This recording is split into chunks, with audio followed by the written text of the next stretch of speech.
थोड़ा सा साइड हो जाइए, साइड हो जाइए।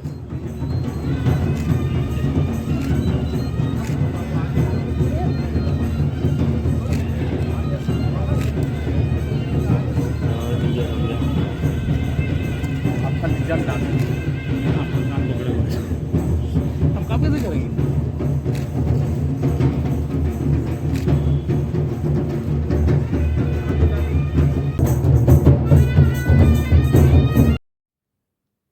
गोबर के विशिष्ट उत्पाद हैंडीक्राफ्ट्स को बढ़ावा दिए जाने के दृष्टिकोण से पशुपालन भवन हिसार हटिया स्थित सभागार में 5 दिवसीय गोबर प्रसंस्करण आधारित प्रशिक्षण कार्यक्रम के तहत रांची जिले के 10 प्रखंडों की कुल 200 महिलाओं को प्रमाण पत्र वितरण कार्यक्रम का आयोजन सह झारखंड गौ सेवा आयोग द्वारा संचालित हमारी गौ माता हमारा दायित्व ऑनलाइन कार्यक्रम का उद्घाटन झारखंड के कृषि पशुपालन मंत्री दीपिका पांडे सिंह, गौ सेवा आयोग के अध्यक्ष राजीव रंजन प्रसाद, उपाध्यक्ष राजू गिरी, विशिष्ट अतिथि के रूप में वहां मौजूद विधायक खिजरी राजेश कच्छप और निदेशक पशुपालन किरण पासी ने दीप जलाकर किया। वहीं इस मौके पर गौ सेवा आयोग के अध्यक्ष ने जहां हमारी गौ माता हमारा दायित्व कार्यक्रम की विशेषता को बताया, वहीं उन्होंने कृषि पशुपालन मंत्री दीपिका पांडे सिंह को गोबर प्रसंस्करण के द्वारा महिलाओं के सशक्तिकरण और इससे राज्य को होने वाले आर्थिक सशक्तिकरण की भी बातें बताई।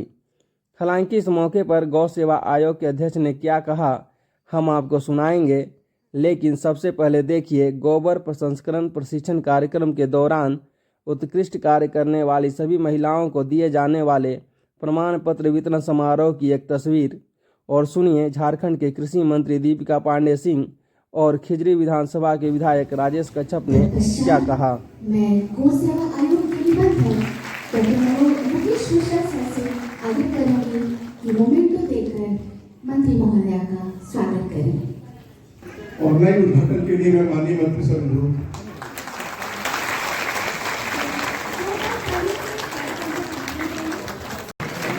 इसके बाद आएंगी श्रीमती कमला भगत धुरवा नामकुम से और अस्मिता देवी आएंगी धुरवा नामकुम से।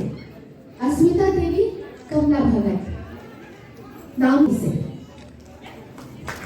हमारे विधायक अफजाई के लिए बहुत हाँ सरस्वती कुमारी और सीमा देवी।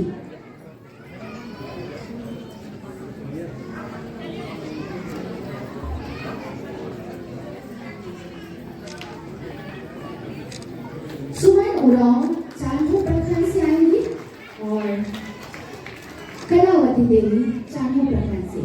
कलावती देवी और सुमन उरांव चांदू प्रखंड से कृपया मंच पर आएंगे और अपना प्रमाण पत्र। आएंगी झूमर देवी कांके प्रखंड से और आएंगी बेबी देवी कांके प्रखंड से। झूमर होगी अशोमनी देवी और सरस्वती देवी कृपया मंच के समक्ष आए और अपना प्रमाण पत्र लें। गौ सेवा आयोग के द्वारा ये ट्रेनिंग का जो कार्यक्रम हुआ उसमें गोबर का उपयोग करके चीज़ों को बना करके वो घर के उपयोगिता में भी आती है और हमारे पूजा पाठ में भी इस्तेमाल होने वाली चीज़ें हैं। और एक एग्जीबिशन इन महिलाओं के बनाए हुए चीज़ों का बाहर भी लगा है। मुझे भरोसा है आप लोग अपने मीडिया में उसको भी जगह देंगे। यह एक प्रयास है कि जो गौशाला से निकलने वाले जो गोबर हैं उसकी उपयोगिता को बढ़ाते हुए, हम सब जानते हैं ऑर्गेनिक फार्मिंग में चाहे औषधियाँ बनाने में उसका इस्तेमाल होता है, लेकिन यह महिलाओं के लिए भी महिलाएं इसका उपयोग अपनी आर्थिक सुदृढ़ीकरण के लिए भी करें, इसके लिए ट्रेनिंग था।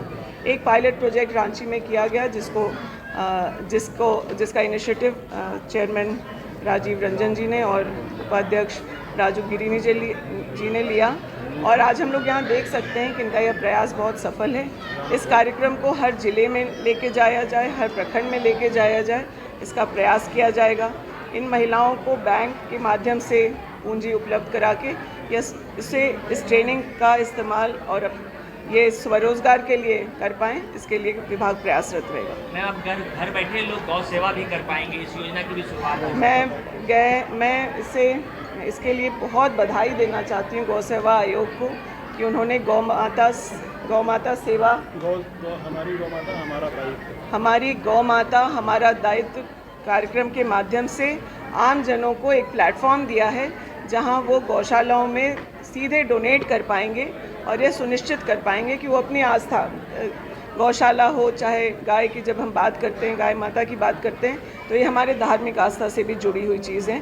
कई सारे लोग ये नहीं समझ पाते कि जिन गायों को वो सड़क पे देख रहे हैं या कभी उनका एक्सीडेंट देखते हैं उसे किस तरीके से मदद कर पाएँ। तो एक बढ़िया प्लेटफॉर्म बनाया गया है आयोग के द्वारा और इससे गौशाला भी सशक्त होंगे, उन लोगों को भी सहयोग मिल पाएगा। सरकार एक लिमिट तक उन्हें सहयोग करती है, लेकिन जितनी वो सेवा कर रहे हैं, चाहे पशु की संख्या अधिक बढ़ जाने पर या प्राइवेट डोनेशंस उस गौशाला को और मजबूत करेगा। हाँ, अभी ये तो पायलट प्रोजेक्ट था, ट्रेनिंग कंप्लीट हुआ है। इसे एक प्लेटफॉर्म दिया जाए, बाज़ार दिया जाए। झारखंड का खुद का भी ब्रांड है, पलाश के माध्यम से हो या और अन्य आजकल ऑनलाइन भी अगर चीज़ें लोगों को दिखती हैं तो ऑर्डर्स महिलाओं को मिलते हैं। इनको हैंड होल्डिंग करके इसे व्यावसायिक रूप से अपने लिए कैसे इस्तेमाल करें, महिलाओं को सहयोग किया जाएगा। पशुपालन विभाग के द्वारा एक अच्छे कार्यक्रम किए गए हैं, क्या कहेंगे, कैसा लगा? देखिए, ये नई शुरुआत है। गोबर प्रसंस्करण ये एक नया पायलट प्रोजेक्ट की शुरुआत थी और गोबर के माध्यम से इसकी उपयोगिता और इससे लोगों का आर्थिक लाभ कैसे हो, इस विषय पे ये कार्यशाला थी। और मुझे लगता है कि प्रत्येक परिवार, जो खास करके किसान जो हैं, उनके पास में गाय, उनके पास में गोबर होती हैं, उससे आमदनी कैसे बढ़ाया जाए, उससे गैस बना करके रसोई में कैसे उसका इस्तेमाल किया जाए, उसे खाद बना करके खेतों पे कैसे पहुंचाया जाए, ये तमाम बिंदुओं पे आज कार्यशाला थी। मुझे लगता है कि आने वाले दिनों में अगर इस दिशा में सरकार कदम बढ़ाती है तो किसानों को बड़ी राहत मिलेगी। आपने अपने भाषण के दौरान एक बात कही कि धर्म को जोड़ दिया जाए, इससे तो बहुत अच्छी बात रही, एक प्रयास किया जाए। क्या कैसे विचार आया आपके मन में देख? देखिए, भारत, हम लोग ज़मीनी हकीकत, ज़मीन पे रहने वाले लोग हैं। ज़मीन की सोच को हम लोग प्रयास करते हैं जानने का। और गाय जो है, भारतवर्ष में गाय को माता का दर्जा दिया गया है। गाय के चाहे वो गोबर हो या गौमूत्र हो, उसको लोग पवित्र मानते हैं। तो क्यों ना जिस देवी देवता की हम पूजा करते हैं उसकी ही मूर्त तैयार करके गोबर से उसकी आराधना करें। ये हमारा एक सुझाव रहा था गौ सेवा आयोग को। अगर सुझाव को विभाग मानती है तो मुझे लगता है कि मैंने जो सुझाव दिया काम आया। 5 दिन का जो ट्रेनिंग दिया, हमारी गौ माता हमारा दायित्व कार्यक्रम का आज शुभारंभ हुआ है। क्या कहेंगे, कैसे आपके मन में ऐसा विचार आया कि इस तरह के कार्यक्रम भी शुरू होने चाहिए? देखिए, निश्चित रूप से जब से हमने पदभार ग्रहण किया तो हमारी प्राथमिकता की सूची में था कि इस राज्य की जितनी भी गौशालाएं हैं उनको कैसे सुदृढ़ किया जा सके, उनको कैसे आत्मनिर्भर बनाया जा सके। चूँकि बहुत सारी ऐसी व्यवस्थाएं हैं जो सहयोग की अपेक्षा में कहीं ना कहीं दम तोड़ देती हैं और सब कुछ सरकार के भरोसे नहीं किया जा सकता है। खास करके अन्य राज्यों की तुलना में हमें बताने में ये कोई गुरेज नहीं है कि गौ सेवा आयोग का जो बजट कर्णांकित किया जाता है उसकी राशि का आकार जो होता है वो अन्य राज्यों के अपेक्षाकृत कम था। कारण ये था कि इस नाम पर राजनीति तो राज्य गठन के बाद से बहुत हुई, लेकिन 2008 के बाद से इस आयोग को पूरी तरह से डिफंक करके रख दिया गया। ये तो दूरदर्शी मुख्यमंत्री आदरणीय हेमंत सोरेन जी की जो दूरदृष्टिता थी कि उन्होंने आयोग का पूर्ण गठन किया और आयोग के गठन के बाद हमारी प्राथमिकता हम लोगों ने तय की। उसमें ये था कि पहले ज़्यादा से ज़्यादा लोगों को हम लोग गौ सेवा के क्षेत्र से जोड़ें, क्योंकि आज के दिन में सनातनी संस्कृति में भी गौ सेवा जो है वो 33 करोड़ देवी देवताओं के सेवा करने के समान लोग मानते हैं और ऐसी हमारी भी आस्था है। तो लोग ज़्यादा से ज़्यादा लोग जुड़ना चाहते हैं, लेकिन कहीं ना कहीं उनके सामने एक समस्या आ जाती है कि वो गौपालक चाह करके भी नहीं बन सकते हैं। क्योंकि जो आजकल आचार व्यवहार है, लोग फ्लैटों में ज़्यादा निवास करते हैं, तो पर्याप्त मात्रा में जगह नहीं है जहाँ वो गौ माता का पालन पोषण कर सकें। लेकिन उनके मन में इच्छा है कि हम गौ सेवा करें, तो उनको आयोग ने उनके बीच और गौशाला के बीच एक समन्वयक की भूमिका निभाने का प्रयास किया। और जो चीज़ हमारे सहयोग में भी आड़े आ रही थी, गौशाला की आत्मनिर्भरता में भी आड़े आ रही थी, उसको क्रियान्वित करते हुए हमने इस कार्यक्रम का एक संरचना खड़ा करने का प्रयास किया है कि इस माध्यम से हम ज़्यादा से ज़्यादा लोगों को, सबसे पहले हम लोगों ने गौ सेवा आयोग का जो वेबसाइट है उसका निर्माण कराया। कई सारी जटिलताएं थी कि आखिर गौ सेवा आयोग है क्या, ये किंवदंती बनी हुई थी लोगों के सामने कि ये अनुदान देने वाली मात्र संस्था है।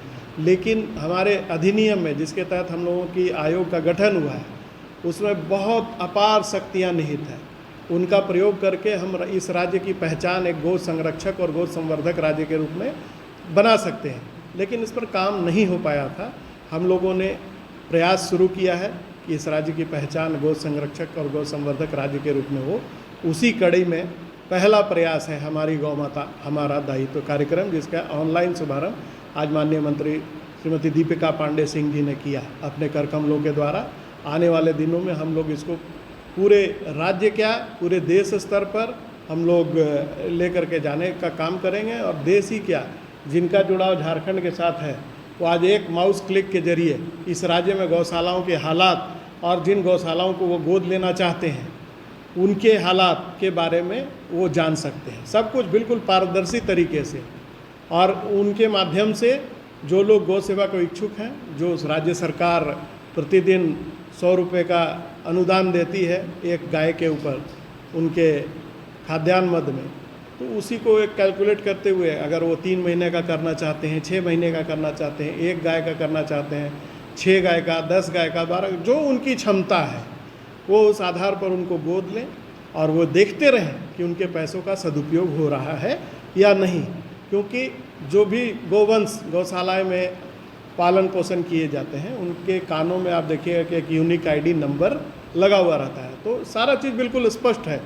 आयोग का महत्व तो सिर्फ इसलिए है कि हम आम जनमानस और गौशालाओं के बीच एक समन्वयक की भूमिका में है, ताकि राज्य सरकार के द्वारा जो बजट करणांकित की जाती थी उस बजट का उपयोग हम अन्य योजना, जैसे आज हम लोगों ने गोबर प्रसंस्करण के जो प्रशिक्षणार्थी महिलाएं थे उनको प्रमाण पत्र दे करके उनको संबल बनाने का एक प्रयास आरंभ किया है। आने वाले दिनों में, ये तो पायलट प्रोजेक्ट था रांची जिले के लिए, हम सभी जिलों में 200 महिलाओं का चयन करके इस प्रकार से महिलाओं को आत्मनिर्भर बनाने की दिशा में अपने कदम बढ़ाने वाले हैं, ताकि इस राज्य का भी उन्नयन हो, यहाँ के परिवारों का भी उन्नयन हो, हमारा किसान परिवार भी समृद्ध हो। और जो सबसे बड़ी समस्याएं आती है कि गोग्राम शक्ति योजना कार्यक्रम जो हम लोगों ने लिया है, कि बड़ी तादाद में देखिएगा कि जब गायें अनुत्पादित हो जाती हैं तो लोग उनको घरों के बाहर खदेड़ देते हैं। ये बहुत बड़ा दुख का विषय है। चर्चाएं खूब होती हैं लेकिन सब कोई वही करते हैं। तो उनका भी पालन पोषण हो सके, ऐसी गायों को हम किसान परिवारों को सुपुर्द करेंगे कि आप इसका पालन पोषण कीजिए। और बहुत जल्द आयोग की बैठक हो रही है, इस संबंध में भी हम निर्णय लेंगे कि उनके भी खाने के मद में जो राशि हम अन्य गौशालाओं को निर्गत करते हैं ऐसे लोगों को दें, और वहाँ से जो उत्सर्जित गोबर है उसको लेकर के प्रसंस्करण तैयार करके महिलाओं को इस प्रकार से सखी मंडल का निर्माण करके JSLPS के माध्यम से उनकी ट्रेनिंग करवा करके उनको भी रोजगार के दृष्टिकोण से हम लोग आगे बढ़ा सकें। एक सवाल मन में था, जो उद्घाटन हो रहा था उस समय भी, जब गोबर प्रसंस्करण की बात करें तो आखिर महिला ट्रेनिंग तो ले रहे हैं, लेकिन कुछ उनकी आर्थिक स्थिति जो अगर मशीन नहीं होगा तो बनाएंगे कैसे, बेचेंगे कैसे, मार्केट कहाँ अवेलेबल होगा, बहुत सारी समस्याएं दिखेंगी। बहुत अच्छा सवाल किया आपने। हम लोगों ने इस विषय पर भी चर्चा की। हम लोग जिनके माध्यम से ये प्रशिक्षण करवा रहे हैं, जो ट्रेंड मास्टर जो उनको हम प्रशिक्षक कहते हैं, उनकी जो ये है जिसको एक्सप्रेशन ऑफ इंटरेस्ट के माध्यम से हम लोगों ने उनके साथ MOU करके इस पूरे प्रशिक्षण कार्यक्रम की संरचना खड़ी की है। उनके जिम्मे भी ये काम है कि वो जो उत्पादित वस्तुएं हैं, जो गोबर प्रसंस्करण से उत्पादित वस्तुएं हैं, उनके पैकेजिंग करें और उनके मार्केटिंग की व्यवस्था खड़ी करें। आपने देखा होगा कि हमारे कार्यक्रम में बैंकों के भी प्रतिनिधि आए थे माननीय मंत्री जी ने भी अपने संबोधन में ये कहा कि आपका भी सहयोग होना चाहिए। छोटे छोटे जो सहयोग के माध्यम से महिलाओं को संबल बनाने के लिए हम जो कुछ भी करना होगा हम करेंगे। और आज तो अमेजन हो गया, फ्लिपकार्ट हो गया, सिर्फ पैकेजिंग की व्यवस्था हो जाए तो ऑनलाइन ऑर्डर के माध्यम से महिलाओं का जो एक स्थिति है उसमें भी सुधार आएगा और गौ सेवा आयोग अपने आप को सफल समझेगा कि हम अपने राज्य की समृद्धि में कुछ अंश निभा पाए।